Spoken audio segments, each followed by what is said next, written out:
On August 22nd, 2025, Sri Lanka woke up to news that shook the nation. Former President Ranil Wickremesinghe had been arrested. At 76 years old, he became the first former Sri Lankan head of state ever detained on corruption charges. The allegation? Misusing roughly $50,000 of public funds to attend his wife's graduation ceremony in London, following an official tour in the United States and Cuba. This is not just another corruption story, it's a turning point.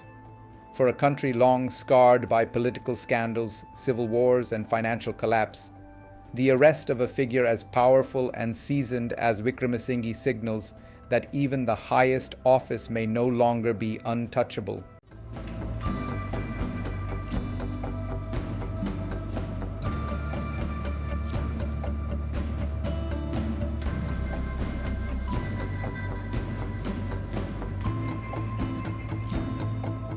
Wickremesinghe voluntarily appeared before Sri Lanka's Criminal Investigation Department, where investigators had been probing his conduct since June 2025. After questioning, he was taken into custody and presented before the Fort Magistrates Court in Colombo.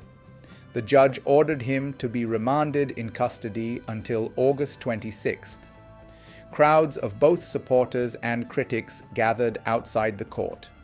For some, Wickremesinghe was a stabilizer, the man who had negotiated with the International Monetary Fund and pulled Sri Lanka back from the brink of total collapse in 2022 to 2023, when inflation topped 70% and foreign reserves had nearly dried up.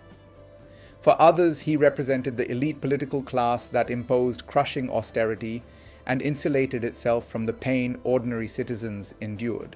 The charge centers on Wickremesinghe's foreign travel.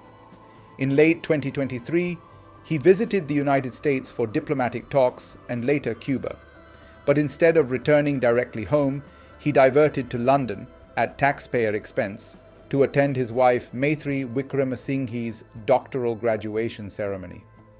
Critics say this was a blatant abuse of state funds for private benefit. The CID opened its inquiry earlier this year, questioning his former presidential secretary and private staff. While $50,000 may seem minor compared to Sri Lanka's multi-billion-dollar corruption scandals, symbolically, it struck a nerve. At a time when citizens were lining up for fuel, medicine, and food, the president allegedly used state money for a family celebration. The arrest unfolded under President Anura Kumara Dissanayake, elected in 2024 on a sweeping anti-corruption platform. Leader of the Janatha Peramuna and the National People's Power Coalition, Dissanayake's campaign tapped into anger over decades of political dynasties. First the Bandaranaikes, then the Rajapaksas, who had ruled Sri Lanka through cronyism and nepotism. By taking on Wickremesinghe, who had been Prime Minister 6 times and President from 2022 to 2024, Dissanayake is signaling that accountability is no longer negotiable. His government argues that this is just the beginning of broader legal action against corrupt officials, including those tied to the Rajapaksa family, who presided over the financial mismanagement that bankrupted the country in 2022. Ranil Wickremesinghe's political career spans 5 decades. He became known internationally in 2022 when, after Gotabaya Rajapaksa fled the country during mass protests, Wickremesinghe stepped in as president. At that time, Sri Lanka was in chaos. Inflation had skyrocketed to over 70%. The rupee had lost nearly 80% of its value, and the country defaulted on its $46 billion external debt.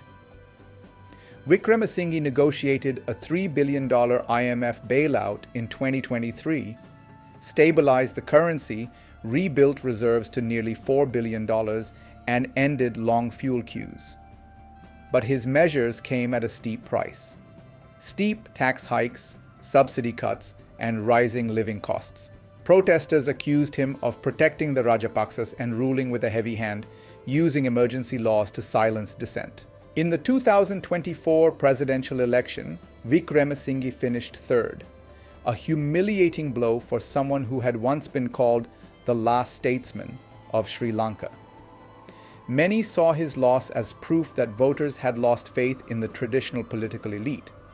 Ranil Wickremesinghe's arrest is more than a personal downfall, it's a test for Sri Lanka itself. A country that has endured civil war, authoritarianism, and economic collapse now faces the question, can it finally build a culture of accountability? For Wickremesinghe, once hailed as the man who saved Sri Lanka from financial ruin, history may remember him differently, not as the savior, but as the symbol of a political system that betrayed its people. Sri Lanka stands today at a crossroads. Will this be the dawn of genuine reform, or just another act in a long cycle of political revenge? One thing is certain, the world is watching.